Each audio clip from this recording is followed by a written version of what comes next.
E Fernanda Manhota também está de volta à tela aqui conosco.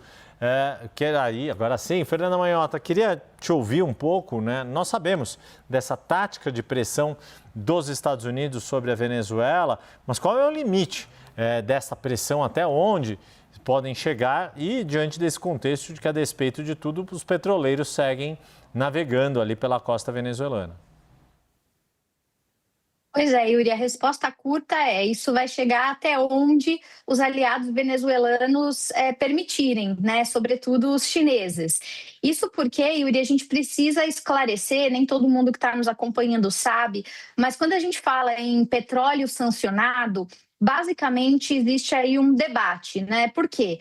Porque existem duas maneiras de estabelecer o que é considerado um petróleo que pode ou não circular livre de qualquer tipo de imposição ou de restrições pelo mundo.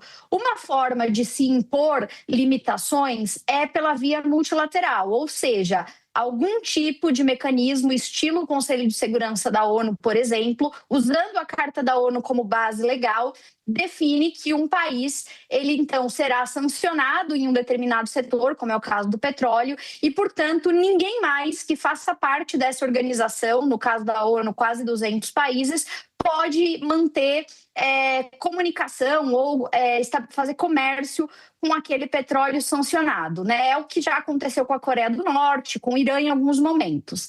Outra forma de sancionar um produto como o petróleo é fazer isso de maneira unilateral, ou seja, países de maneira isolada, cada um de acordo com seus critérios, definem que sob as suas leis domésticas um determinado produto não é considerado lícito por infringir uma série de regras sob seu entendimento. É exatamente o que está acontecendo agora com a Venezuela e os Estados Unidos no caso do petróleo. Então, é bom esclarecer que quando a gente fala em petróleo sancionado, no caso da Venezuela atual, a gente não está falando de uma sanção internacional amplamente implementada via ONU ou qualquer mecanismo desse tipo. Então, proibir países de continuar com esses fluxos nada mais é do que uma tentativa, no caso dos Estados Unidos, de, por meio do seu poder econômico, elevar os custos para aqueles que queiram continuar mantendo relações com a Venezuela. Quem está sancionando o petróleo venezuelano são os Estados Unidos e os seus aliados, né? E, portanto, cabe a quem quiser aderir a essas sanções passar a considerar esse petróleo, então, um petróleo de limitação de circulação.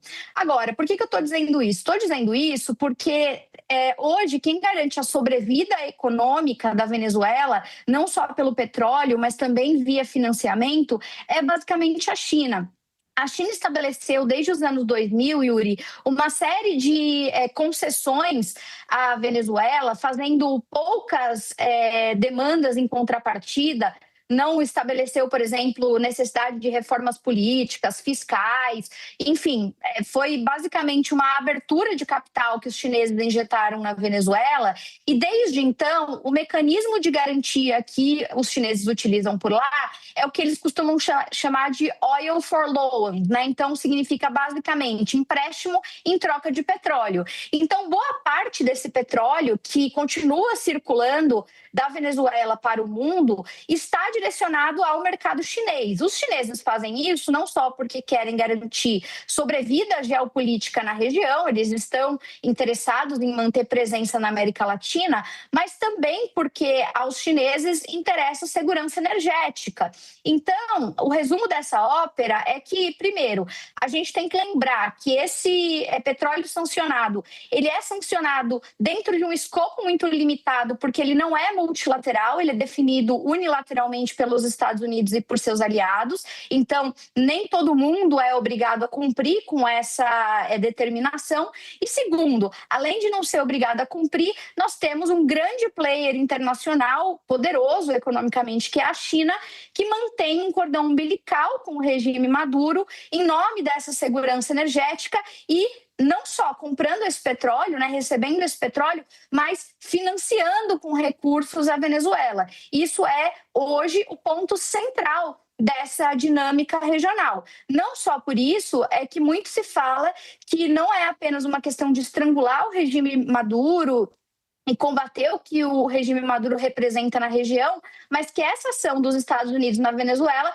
também teria como, digamos, uma segunda derivada a tentativa de diminuir a presença chinesa por aqui, Yuri.